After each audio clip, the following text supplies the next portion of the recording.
Aiutami a migliorare il canale, fai una piccola donazione tramite PayPal o attraverso il pulsante dei super grazie ed iscriviti al mio canale. Nella seconda operazione ho perso 4 litri di sangue. È stato un Vietnam, la setticemia, il rischio della propria vita, la musica. Per Lorenzo Giovanotti, Il corpo umano Vol. 1. L'album in uscita il prossimo 31 gennaio, è molto più che un semplice disco. Un titolo niente affatto casuale, tantomeno frutto di una qualche pensata meramente artistica. Visto che rievoca esattamente la sua esperienza personale iniziata con il grave incidente in bici a Santo Domingo e proseguita tra operazioni e una lunghissima riabilitazione. Al fianco e al ginocchio ho patito parecchio.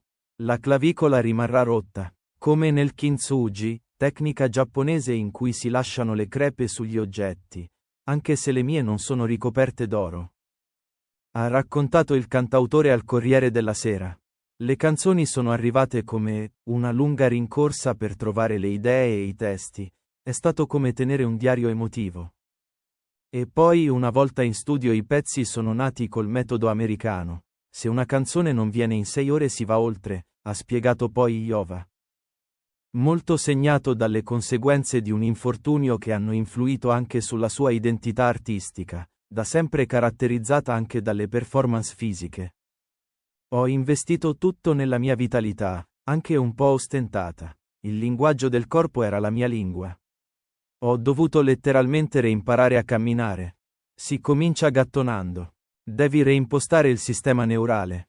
Poi passi ai movimenti nell'acqua alta, poi dove tocchi, poi torni ad appoggiare il piede, ha confidato. Lorenzo Giovanotti. Ho rischiato di morire veramente, l'incidente e le sue ripercussioni anche psicologiche ed emotive sono inevitabilmente finite a far parte delle canzoni.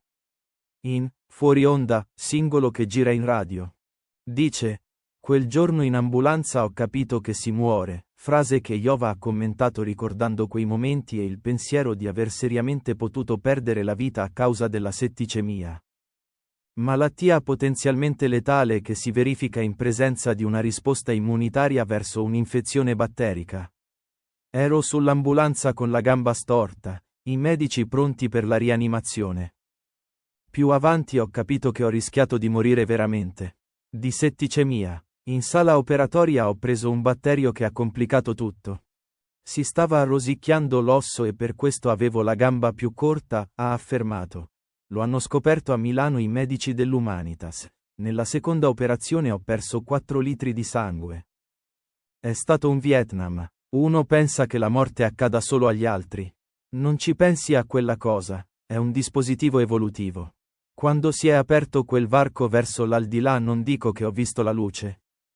Ma l'ho intravista. Pensavo fosse un testo troppo forte, ma Gabriele Muccino mi ha detto, è la commedia all'italiana, un modo di reagire con sarcasmo alle cose tragiche che succedono nel mondo.